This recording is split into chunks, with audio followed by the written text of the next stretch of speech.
ಯಮಧರ್ಮ ತನ್ನ ಪಟ್ಟಣದಲ್ಲಿರುವಂತಹ ಪಿತೃಗಳನ್ನೆಲ್ಲ ಬಿಟ್ಟು ಬಿಡ್ತಾನಂತೆ. ಈ ಪಿತೃಗಳು ಅಂದ್ರೆ ಯಾರು? ಇಲ್ಲಿ ಪಿತೃದೇವತೆಗಳು ನೋಡುವುದೇನೆಂದ್ರೆ ನಿಮಗೆ ನಮ್ಮ ಬಗ್ಗೆ ಎಷ್ಟು ಗೌರವ ಇದೆ.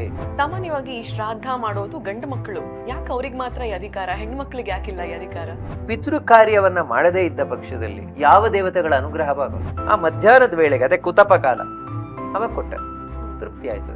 ಅವಳು ಪಿತೃದೇವತೆಗಳ ಮಗಳಾದ್ರಿಂದಾಗಿ ಯೋಗ ಶಕ್ತಿ ಉಳ್ಳವಳಾಗಿದ್ದು. ಯಾವಾಗ ನಮ್ಮಪ್ಪ ಹೀಗೆ ಇದ್ದ ಅಂತ ಎಣಿಸಿದ್ಲು, ಜರ್ರ ಕೆಳಗೆ ಬಿದ್ದು. ಯಾತ್ರೆಗೆ ಹೊರಡಬೇಕಾದ್ರೆ ಎಳ್ಳು ದರ್ಬ ಹಿಡ್ಕೊಂಡೇ ಹೊರಡ್ಬೇಕು. ಆ ಕಾರಣದಿಂದಾಗಿ ಅಂಥ ಕ್ಷೇತ್ರಗಳಲ್ಲಿ ನಾವು ಪಿಂಡದಾನ ಮಾಡಬೇಕು. ಸತ್ತಂತಹ ನಮ್ಮ ತಂದೆ ತಾಯಿ ಯಾರಿರ್ಬೋದು, ಅವರು ನಮ್ಮ ಮನೆಗೆ ಬರುವುದಿಲ್ಲ.